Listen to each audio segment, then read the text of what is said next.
I think we would each agree that in some way or another, we want to have some influence over the way people know us and how they understand us. And so you want to have an influence about your reputation and the way that you are perceived, because that certainly makes a difference in the quality of life you're going to have. Now, there's one huge characteristic that people will pick up on in you as they try to determine how they're going to engage with you, and I'm going to get to that in just a minute. I'm going to put you on a hook. But before we go there, I want to see if I can take you through a little quick exercise.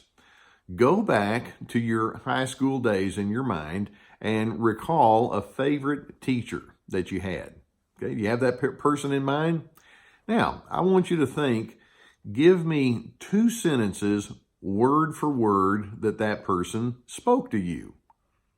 You may be thinking, 2 sentences verbatim that person spoke? Yep, give me 2 sentences. And it's like, well, I don't know if I can remember exactly everything that person said. And actually, that's my point. There's something bigger going on than the simple little things like what you say and how you say it, although how you say it matters. Rather than remembering the words that a person speaks, or sometimes even the accomplishments that they have, the thing that causes someone to stand out in your mind goes to the ingredient of essence. Essence is the most important factor that's going to determine how people engage with you. Now, our English word essence comes from a Latin root word that means being or to be. And so when we talk about a person's essence, we're talking about their very being, what it is on the inside of the core of who they are. And whether we consciously realize it or not, we're constantly taking notes with one another about what a person's essence would be. Now, there are many different ingredients that go into the making of your essence. For example, one of the ingredients is attitude. And attitude is basically the way that you think or feel about things. For example, do you tend to have a guarded attitude when you engage with people? Are you cynical? Are you agitated? Are you pleasant? Are you agreeable? Are you closed-minded? Are you curious? Are you accepting? People pick up on these things, and the attitudes that you portray go into the making of that elusive word called essence. Or how about another one? Sometimes your essence is determined by the moods that people know you for. Do you consistently have a mood of irritability or annoyance or agitation? Do you have an upbeat mood? Are you known as being fun and funny in your moods? Are you known as being pensive in your moods or disinterested in your moods?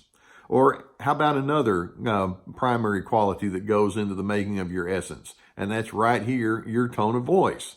Some people, when they talk, have a real timid tone of voice. Some people, when they talk, have a lot of authority in their tone of voice, and that goes into the making of their essence. Some people are very calm and very pleasing in their tone of voice. They can be very soothing in the way that they speak with other individuals. How about things like your basic lifestyle habits? People pick up on those things, you know. For example, you might be known as an outdoors person. You might be known as artistic or musical.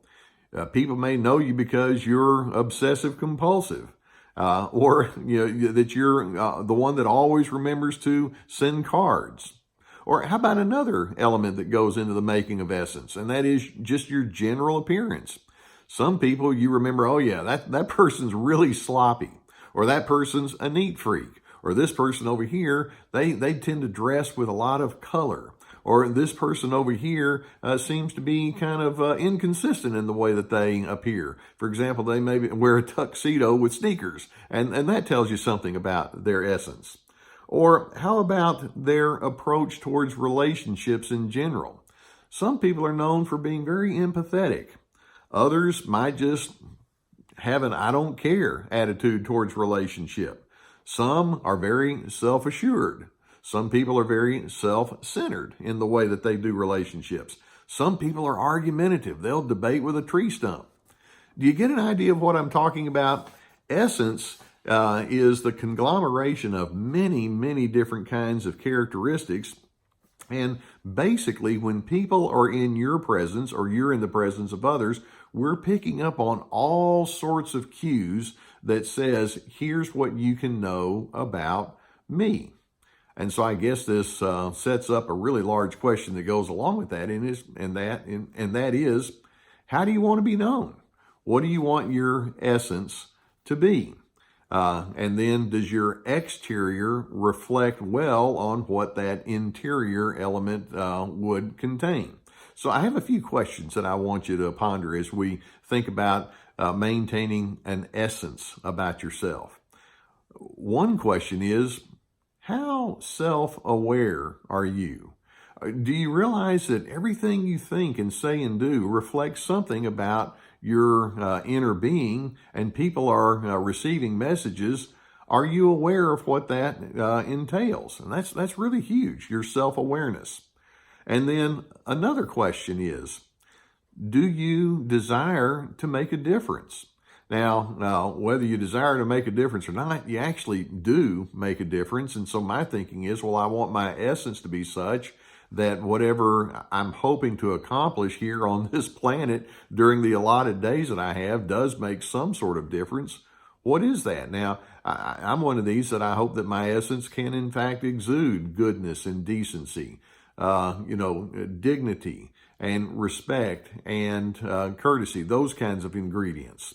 What kind of difference do you want to make? Or a third question I'd like for you to ask, and that is, are you intentional in the way that you engage with people? Keeping in mind that they're picking up on that, do you have a thought that says, well, actually there is a certain message that I want to convey. I say that I want to be a good person, and I want my behaviors and I want my essence to match pitch with what I say I'm trying to, or I'm intending to do with my life.